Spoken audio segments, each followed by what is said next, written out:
আসসালামু আলাইকুম। Miraj Hossain Gazi live Facebook পেজে আপনাদের সকলকে স্বাগত জানাচ্ছি।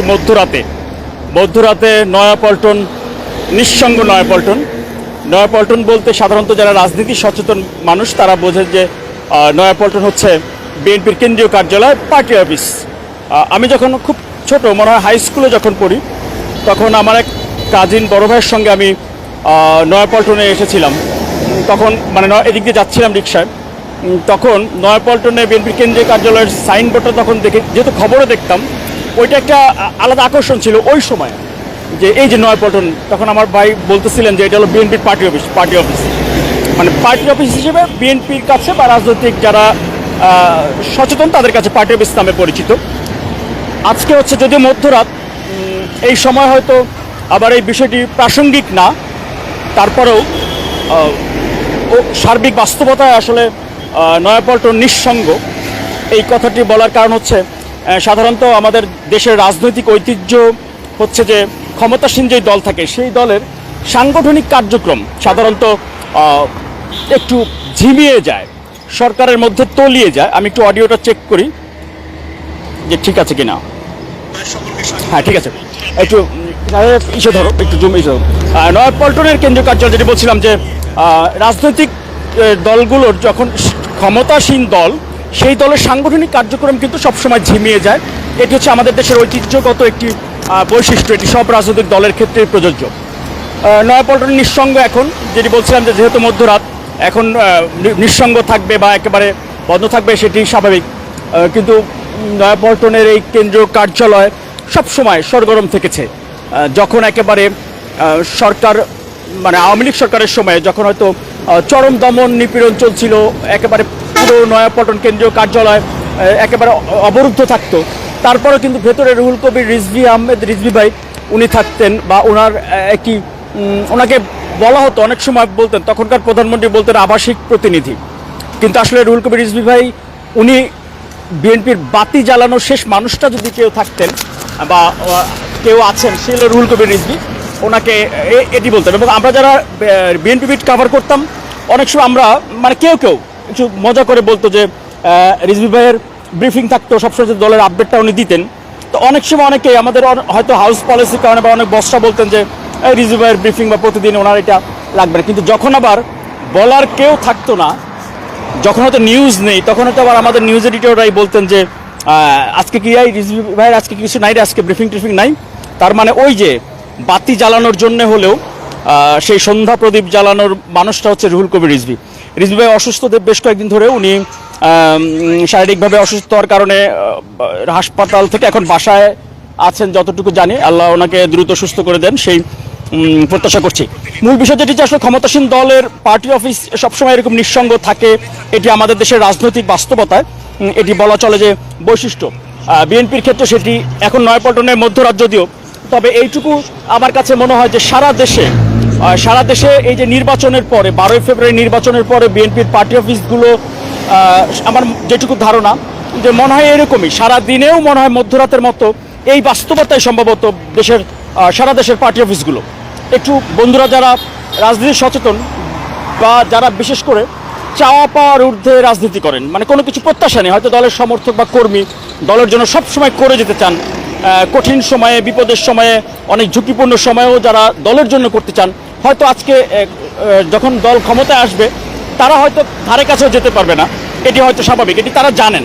কারণ এই নয়াপল্টনে যখন হয়তো একেবারে কেউ থাকতো না, 10 জন 5 জন হয়তো থাকতেন, ওই সময় কয়েকজন মানুষকে আমরা দেখতাম যে তারা একেবারে পাহারাদারের মতো থাকতেন রিজভী ভাইয়ের আশপাশে, এবং একেবারে পার্টি অফিস আশপাশে তাদের ডিউটি ছিল এরকম। তারা কোনো পদ পদবি কখনো হয়তো আশাও করেন না, কখনো হয়তো চিন্তাও করেন না, বা পাবেনও না কখনো, তাদেরকে অনেকে হয়তো চিনেও না, খোঁজও নেয় না।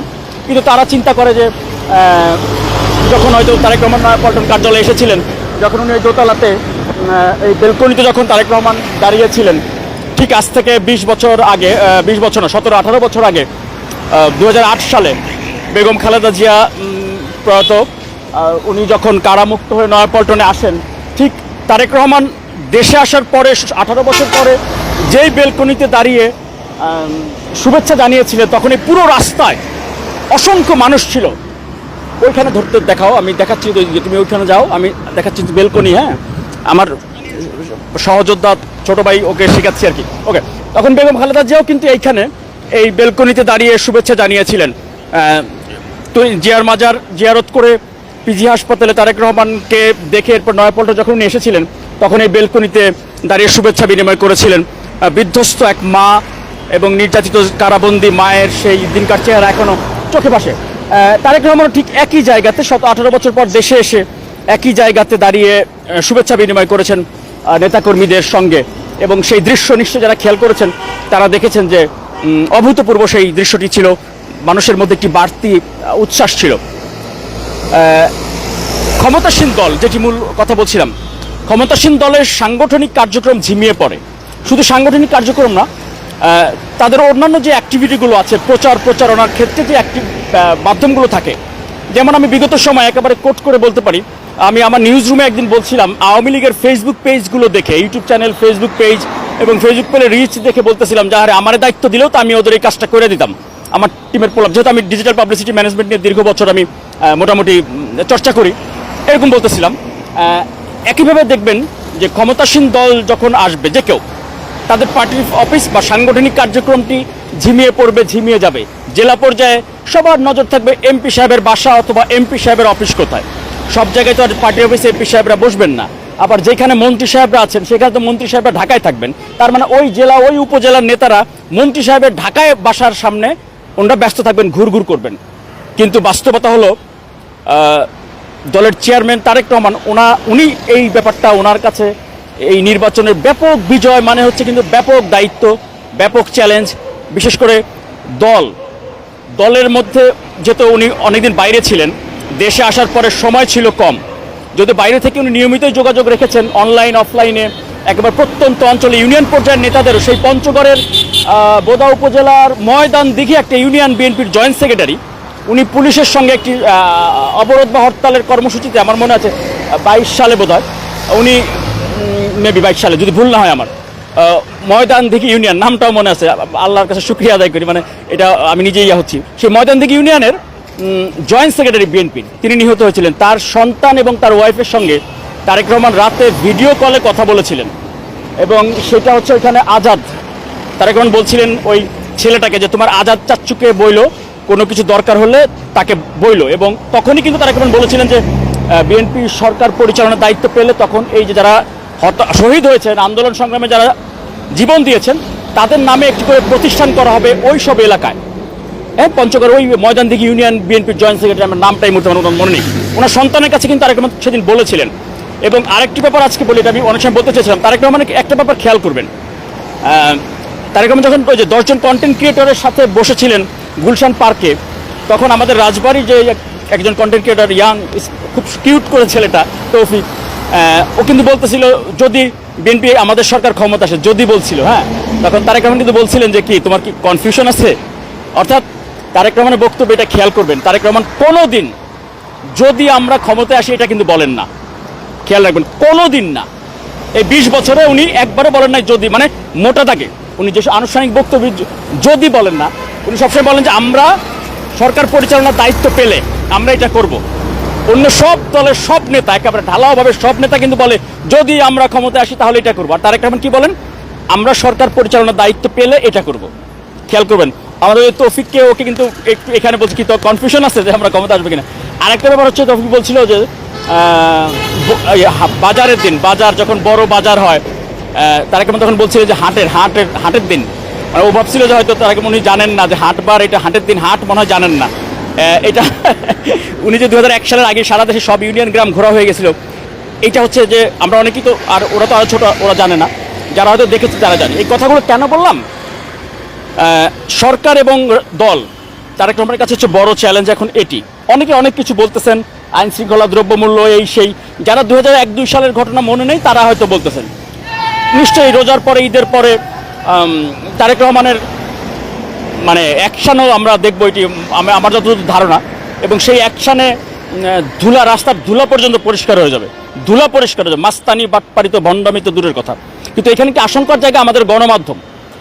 আগে সোশ্যাল মিডিয়া নিয়ে চিন্তা ছিল, এখন মূলধারার গণমাধ্যম এত বেশি হচ্ছে যে এই যে অপসাংবাদিকতা খুব ভয়াবহ অবস্থা, মানে যেটা আসলে কল্পনার বাইরে। আমি রীতিমতো আমি এই প্রফেশনের প্রতি আমার মানে কখনো ঘৃণা করা বা মানে জঘন্য বলা এটা আমার কোনো সময়, বাট এই 5 আগস্টের পরের বাস্তবতায় মানে জঘন্য পেশাদারিত্বের মানে অপেশাদারিত্ব কাকে বলে গণমাধ্যম, মূলধারার গণমাধ্যম, এটা মানে এই যে যদি 2-3টা ঘটনা বলি।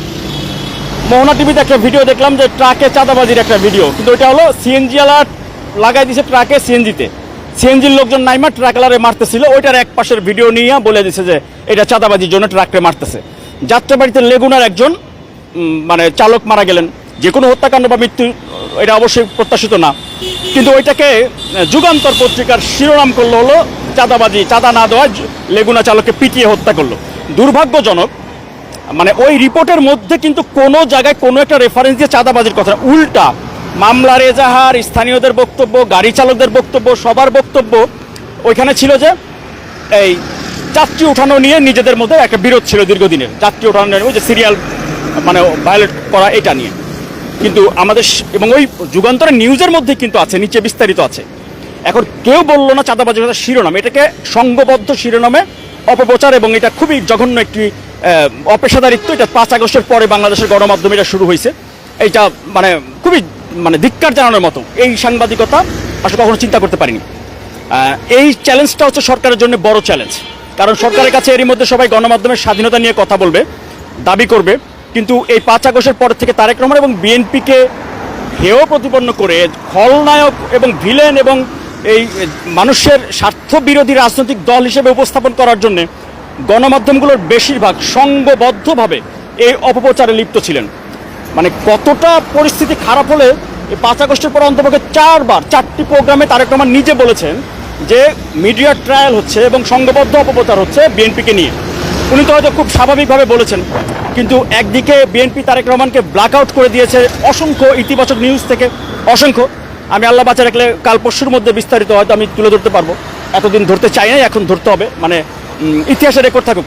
কারণ এই প্রফেশনে ভবিষ্যৎ কী বাস্তবতা কী সেইটা জানি না। তারপরে তো আছে আমাদের একটা শ্রেণী ফেসবুকে আছে, সত্যটাও মানতে চাবে না, তারা শুধু ওই যে গালিগালার দালাল চাটকের অমুক তমুক বলবে, এগুলো বলুক, এটা কিছু না। বাট দুর্ভাগ্য হচ্ছে যে সরকারের যারা দায়িত্বপ্রাপ্ত দায়িত্বশীল যারা আছেন, মন্ত্রী বলেন আর এমপিরা বলেন, তারেক রহমানের রাজনীতি, তারেক রহমানের রাজনৈতিক দর্শন আর এমপি মন্ত্রীদের রাজনীতির আকাশ পাতাল পার্থক্য। ওনারা অনেকেই তারেক রহমানের রাজনীতির যেই মানে বাক্য বা শব্দের অর্থ, ভাবার্থ, মূল অর্থ, এটা অনেকেই চিন্তা করেন না। এটা অনেকের কাছে মনে হবে যে বড় কথা ছোট মুখে, না, ছোট মুখে বড় কথা, ছোট বড় বিষয় না। বিষয় আমি রাজনীতি পর্যবেক্ষণ করি, এই কারণে আমি দায়িত্ব নিয়ে বলতে পারি। এটা যদি অন্তত পক্ষে 50% ওনার রাজনীতি ধারণ করতেন নেতারা, 50%ও, তাইলে তারা এই বিজয়ের পরে আবার এই মন্ত্রী হওয়ার পরে বা এমপি হওয়ার পরে তাদের যে দায়িত্ব, সাংগঠনিক কাঠামোকে ঠিক করা, দলের মধ্যে শৃঙ্খলা আনা, দলের মধ্যে ঐক্যটা গড়ে তোলা, দলের মধ্যে যেহেতু একটা গ্রুপিং ছিল। এখন তারেক রহমান উনি দেশে আসার পরে খুব কম সময় পেয়েছে, এই সময়ের মধ্যে ওনার হয়তো রাজনৈতিক অভিজ্ঞতা আছে। 2001-এর নির্বাচনে অভূতপূর্ব ওনার যেই মানে রেসপন্সটি ছিল বা ওনার যে সফলতা ছিল, এটি ম্যাডাম বেগম জিয়া বিভিন্ন সময় বলেছিলেন যে 2001-এর নির্বাচনে এই 2-3 আসনের ক্ষেত্রে তারেক রহমানের বড় ভূমিকা ছিল। সেই অভিজ্ঞতার কারণে আর আরেকটা হচ্ছে ওনার ক্যারিশমেটিক ব্যক্তিত্ব। এইটা হচ্ছে আমরা যখন স্টুডেন্ট, আজ থেকে 20 বছর আগে তারেক রহমানকে বলা হচ্ছে তারুণ্যের প্রতীক, তারুণ্যের অহংকার। এই 20 বছর পরে উনি তারুণ্যের অহংকার তো না, কিশোর কিশোরীদের মানে অহংকার হয়ে গেছেন উনি। মানে এই বাচ্চা কাচ্চা থেকে শুরু করে মানে তরুণ তরুণী যে কেউ সেলফি ভিডিও তুলতে হবে তারেক রহমানের সাথে, নাইলে বাসায় গ্যাঞ্জাম লাগাই দিচ্ছে। এরকম অনেক ঘটনা আছে যে আজকে দেখা হয়নি, কালকে রাস্তায় দাঁড়ায় আছে তারেক রহমানের সেলফি তুলবে গাড়ির সাথে, সবার আগে বাংলাদেশের গাড়ির সাথে সেলফি তুলতে হবে। এগুলো বাস্তবতা। এটা ছিল, এটা হচ্ছে ওনার ব্যক্তিত্বের একটা বৈশিষ্ট্য, যেটি আসলে এই অল্প কয়েকদিনের মধ্যে উনি সেটা মেকআপ করতে পেরেছিলেন। দীর্ঘদিনের যে গ্যাপ, আমি নিজে খুবই উদ্বিগ্ন ছিলাম পর্যবেক্ষক হিসেবে যে ছাত্রদল তো ক্যাম্পাসগুলোতে যেতে পারেনি, তারা আন্দোলন সংগ্রাম করে তাদের লেখাপড়াও গেছে, ভবিষ্যতেও গেছে, ক্যারিয়ারও গেছে। সেই ক্ষেত্রে ছাত্রদলের সঙ্গে শিক্ষার্থীদের তো ওইভাবে করে সংযোগটা হয় নাই, আবার ছাত্র সংগঠন মানে কমিটিগুলো তারা দিতে পারে নাই। তাহলে এই গ্যাপটা কীভাবে পূরণ হবে? এবং আমি আমার মিরাজ হোসেন কাজী লাইভ ইউটিউব চ্যানেলে যারা তারেক রহমানের নিষিদ্ধ ভাষণ সংকলন যারা দেখেন তারা জানেন, ওইখানে প্রথম পর্ব যেটি আমি করেছিলাম, সেই পর্বটি আমি 25 জন শিক্ষার্থীকে দেখাইছিলাম। 25 জনের কেউই তারেক রহমান সম্পর্কে আগে পজিটিভ কোনো ধারণা ছিল না। আমার ওই প্রতিবেদনটা দেখার পরে ওরা বলছে, ওয়াও, উনি এত স্মার্ট, এত সুন্দর ওনার প্রনাউন্সিয়েশন, এত স্মার্ট কথা বলেন উনি, আমরা তো জানতামই না। যেহেতু 15 সালের 7 জানুয়ারি থেকে তারেক রহমানের বক্তব্য বিবৃতি গণমাধ্যমে প্রচার নিষিদ্ধ ছিল, এটা একটা নেগেটিভ প্রভাব পড়েছিল। তারপরে উনি যেহেতু ভার্চুয়ালি চেষ্টা করেছেন সবার কাছে পৌঁছানোর জন্য, সেটা তো আর একেবারে উন্মুক্ত না, বা স্বাভাবিকভাবে দেশে থাকলে বা গণমাধ্যমে প্রচার হলে যেটা হয়তো সেটা তো আর হতে পারে না ওই জায়গাতে। এখন মূল ব্যাপার হচ্ছে দলের যারা জেলা পর্যায়ের যারা নেতৃবৃন্দ আছেন, যারা এমপি মন্ত্রী হয়েছেন, মানে বিভিন্ন সংসদীয় আসনে যারা গুরুত্বপূর্ণ নেতৃবৃন্দ আছেন, তাদের উচিত হচ্ছে এখন প্রধানমন্ত্রী এবং বিএনপি চেয়ারম্যান তারেক রহমানকে এই দুই দায়িত্বের জায়গা থেকে অন্ততপক্ষে একটু দায়িত্ব নিজেদের কাঁধে নেওয়া।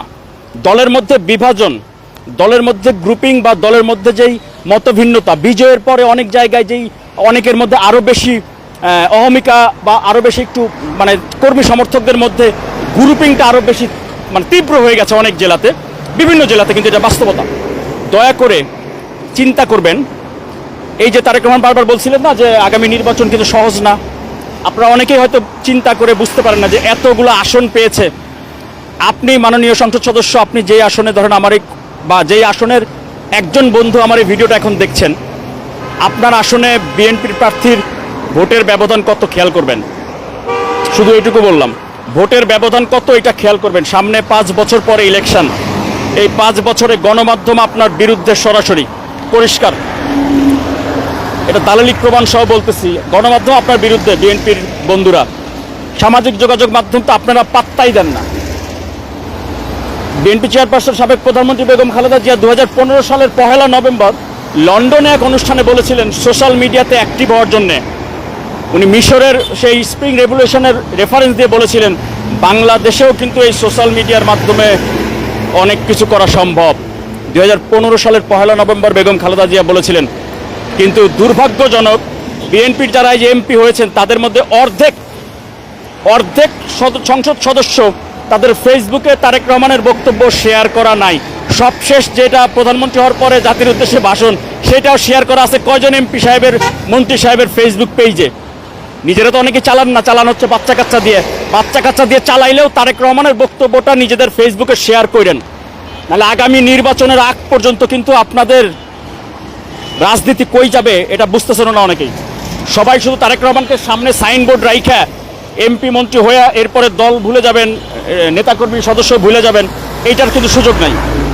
পরিষ্কার জানিয়ে রাখেন, আপনাদের সাবেক মিত্র শক্তি এখন হলো শত্রু। যেটা 2024 সেপ্টেম্বরের মাসের 1-2 তারিখে তারেক রহমান বলেছিলেন যে আপনারা সবাই পোর খাওয়া রাজনীতিবিদ, আপনাদের অত বলে বোঝাতে হবে না, অদৃশ্য শক্তি, অদৃশ্য শত্রু মাথাচাড়া দিয়ে উঠবে। তখন অনেকে পাত্তা দেন নাই, তাই না?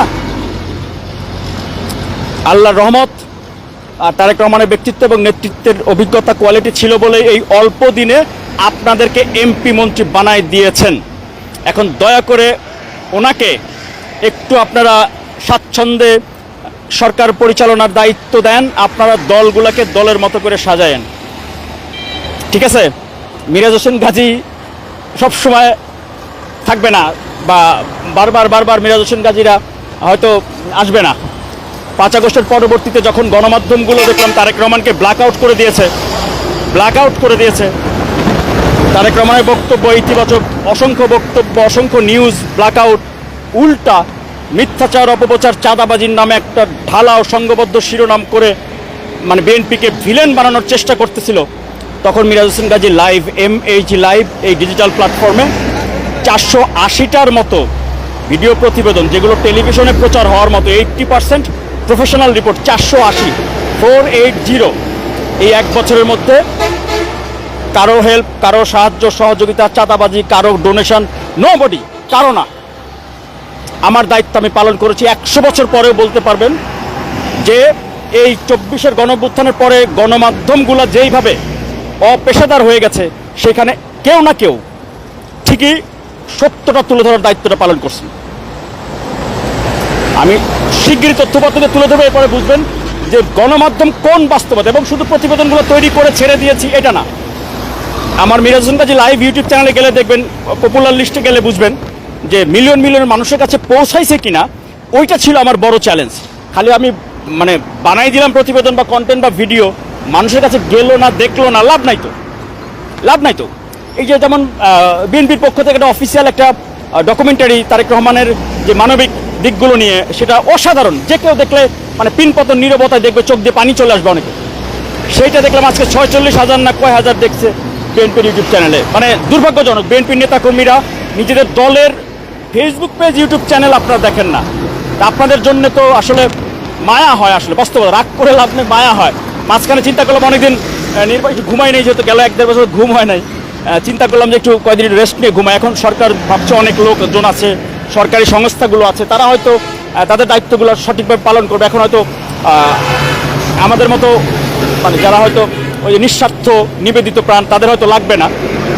এখন দেখেন যে না, আসলে ওই যে যারা ওই সময়ও দায়িত্ব পালন করে নাই, ন্যূনতম শেয়ার পর্যন্ত করে নাই, তারা এখনও কিছুই করবে না। তারা ক্ষমতার ধারে কাছে থেকে হালুয়া রুটি খাওয়ার জন্য ব্যস্ত থাকবে। এটা আমি দায়িত্ব নিয়ে বললাম, কে মাইন্ড করলেন যায় না কিছু। ভাই, আমি কাজ করেছি। তারেক রহমানই আমার এই ক্ষেত্রে উপদেষ্টা হচ্ছে, উনি বলছেন যে অন্যের দোষ দিয়ে লাভ নাই, নিজে কি পারো সেটা আগে করে দেখাও।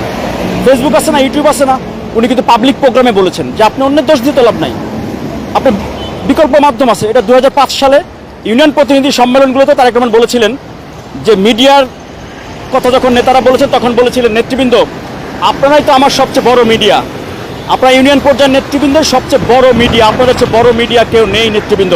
কিন্তু এই জন্য আপনাদেরকে সঠিক তথ্য জানতে হবে নেতৃবৃন্দ, এবং সঠিক তথ্য জেনে জনগণকে, দেশের মানুষকে জানাতে হবে। না হলে এই যে এত কাজ করি, এত উন্নয়ন, এত পরিকল্পনা, এগুলো কোনোটাই কাজে লাগবে না যদি সাধারণ মানুষ না জানে। 2005 সালে 6 সালে তারেক রহমান এই কথা বলেছিলেন ইউনিয়নের নেতাদের কাছে। এই এখন 20 বছর পরেও সেই কথা 10% লোকও যদি বিএনপির নেতাকর্মীরা শুনতেন, তাহলে যে বট বাহিনী বলেন আর এই যে সংঘবদ্ধ অপপ্রচার আর গুপ্ত বাহিনীর নাজেহাল হইতো না। আগামী দিন সরকার তো এখন আপনি ইচ্ছা করলেই অনেক কিছু করতে পারবে না। সরকারি দল সবসময় নমনীয় হইতে হয়, দায় নিতে হয়। ওই যে বললাম, যেই গণমাধ্যম 5 আগস্টের পরে তারেক রহমানকে, বিএনপিকে ভিলেন বানাই দিচ্ছে, সেই গণমাধ্যম কিন্তু এরই মধ্যে বলা শুরু করছে যে গণমাধ্যমের স্বাধীনতা লাগবে। আরে ভাই, স্বাধীনতা আপনি তারেক রহমানের কাছে স্বাধীনতা চান, গণমাধ্যমের স্বাধীনতা। 111 থেকে শুরু করে যেইভাবে তারেক রহমানকে মানে ব্যক্তিগতভাবে উনি তো বলে না, তাই আর আমাদের বলার কথা তো সব জায়গায় পৌঁছাবে না, এটি মানে তারপরে বলতে হবে। যেইভাবে সংঘবদ্ধভাবে অপপ্রচার শুরু হয়েছিল ওই সময় থেকে 5 আগস্টের পরে তার 4 গুণ 5 গুণ বেশি বিএনপিকে, তারেক রহমানকে ভিলেন বানানোর চেষ্টা করছে আমাদের গণমাধ্যমগুলো। এবং সেই 111 সময়কার পত্রিকার নিউজগুলো, কাটিংগুলো নিয়ে এখন ব্যবহার করা হয়েছে। এগুলো বাস্তবতা, এগুলো কেউ বলবে না, এগুলো বলার মতো, সমর্থন দেওয়ার মতো লোক থাকবে না, এটা আমি জানি। কারো সমর্থন চাইও না, চাইবও না। হ্যাঁ, এটা বাস্তবতা। কারণ ওই যে আমার এক ছোট ভাই এলাকার, আমার গ্রামে মিজান, ও লেখছে ভাই নির্বাচনের দিন রাতে আর কি, বড় ভাই কি যেন বললো, আল্লাহ ধৈর্যশীলদের পছন্দ করে, আপনার এত পরিশ্রম, তারপরে হলো আরও কি যেন লিখলো, এবং ই করা শেষে ও যাই হোক, মানে পজিটিভলি ওর কাছে মনে হচ্ছে যে এই দুনিয়ার সব কাজ আমিই করছি, এরকম আর কি। অর্থাৎ ও ছোট মানুষ বা ও অত বুঝে না, কিন্তু ওর উপলব্ধিটা, মানে ওই যে গালাগালিগুলো যে করতো আর ওই মানে মধ্যেও যে আমি আমার দায়িত্বটুকু পালন করতাম, এটা ও যেমন উপলব্ধি করছে, এটা আমার কাছে হচ্ছে বড় পুরস্কার। আর কিছু দরকার নেই। আমাকে কিন্তু কোথাও দেখেন না, সরকারি আশপাশে কোনো জায়গায় কিন্তু আমি থাকি নাই, তাই না? আমার জায়গাও নাই, আমার কি বলে মানে অত শখটাও নাই। এই যে আমি যে দায়িত্বটুকু পালন করতে পারছি, আমাদের দেশের প্রতি দায়িত্ব থাকে। তারেক রহমান, বেগম খালেদা জিয়ার আত্মত্যাগ এই গণতন্ত্রের জন্য, দেশের মানুষের ভোটাধিকারের জন্য, এবং আমার ব্যক্তিগতভাবেও আমি ওনাদের দুজনের কাছে ঋণী। ব্যক্তিগতভাবে ম্যাডাম জিয়ার কাছে, বেগম খালেদা জিয়ার কাছে, ওনার কাছে তো আমি মানে চিরঋণী। মানে ওনার প্রতি আমি ব্যক্তিগতভাবে অবিচার করেছি, এটা বলতেই হয়। তখন আওয়ামী লীগ সরকারের সময় 2013 সালে যখন ওনার বাসায়, ওনার ড্রয়িং রুমে লাল টেলিফোন চেক করতে গিয়েছিলাম, সেই খবরটি তখনকার সরকারের চাপে দেখাইতে পারি নাই। দুর্ভাগ্যজনক হলো এই 5 আগস্টের পরবর্তী সময়ে গণমাধ্যমের নির্মমতা, মানে কত অপসারিত হইতে হলে সেই রিপোর্ট আমি টেলিভিশনে প্রচার করতে পারি নাই। তারপর আমি ওই সাংবাদিকতা করব, ওই জায়গায় মানে আমাকে সাংবাদিকতার চাকরি করাই লাগবে, যেখানে আমি মানে কি বলবো, এগুলো বলাও মানে লাগে, খারাপ লাগে, মানে এগুলো বলতেও মন চায় না, এত বছর একটা প্রফেশন আছে। ওকে, আল্লাহ হাফেজ, সবাই ভালো থাকবেন। মিরাজ হোসেন গাজী সবসময় সত্যটা তুলে ধরার চেষ্টা করে, যে প্রতিকূলতার মাঝে। খেয়াল করছেন না, যতগুলো তথ্য কথা বলছি, বিএনপির এমপি মন্ত্রীরাও আমাকে তো আর খুশি হবেন না, আবার ওই যে আমার গণমাধ্যমকেই তো বেশি বলি আমি, কারণ আমি এই সেক্টর সম্পর্কে জানি। সো আমার এখানে আমার সম্পর্কে আমার বন্ধুরা জানে, যে কারণে আমি তো সঠিকটা বলছি, বলে যাব। এই জন্য যারা গালিগালাজ করবেন করতে থাকেন, তবে যদি দেখা গেল আবারও আল্লাহ না করুক আগের সরকারের মতো ডিজিটাল সিকিউরিটি আইন যদি দেখা গেলো হঠাৎ করে আসমান থেকে পড়ে, আমি কিছু বলবো না, আমি তো আর কাউকে ব্যক্তিগতভাবে কিছু নেই না, কিন্তু আপনি যে আপনার প্রতিবেশী কোনো অন্য দলের নেতাদেরকে গালিগালাজ করতেছেন, ওইটার খেসারত দিতে হবে আপনার 14 গোষ্ঠীকে, কিন্তু পরবর্তীতে কিয়ামতের দিনেও কিন্তু ছাড়বে না। ওকে, একটু শাড়ির একটু সামনে দেখাও। এই পাশে হচ্ছে মহাকালের, জুম করার দরকার নয়, জুম ব্যাক রাখো, বড় রাখো, তুমি তো জুম খালি করলে তো হবে না। এই পাশে দেখো, আপসীন দেশনেত্রী বেগম খালেদা জিয়া, মহাকালের সমাপ্তি। আস্তে আস্তে স্লো দেখাও, ওকে, হ্যাঁ, মহাকালের সমাপ্তি দেখান, শেষ করে দাও। ওকে বন্ধুরা, তাহলে আল্লাহ হাফেজ। আমাকে ধরো, আমি শেষ, তোমাকে তো শিখাইতে হবে, লাইভের মধ্যে তোমাকে বকা দিচ্ছি, কারণ হলো তোমার এডুকেশনটা দরকার, মানে ক্যামেরার ফ্রেম সেন্সটা। তাহলে নয়াপল্টনে বিএনপির কেন্দ্রীয় কার্যালয়ের সামনে যে টপিকসটা ছিল যে নিঃসঙ্গ নয়াপল্টন, মূলত এখন মধ্যরাত নিঃসঙ্গ থাকবে, এটাই স্বাভাবিক। কিন্তু সারা দেশের জেলার বিএনপির কার্যালয়গুলো দিনের বেলায়ও যেন নিঃসঙ্গ না থাকে, সেইটা হচ্ছে যে রাজনীতির জন্য বড় একটি বার্তা। আল্লাহ হাফেজ বন্ধুরা, ভালো থাকবেন সবাই। কেটে দাও, ফিনিশ দিয়ে।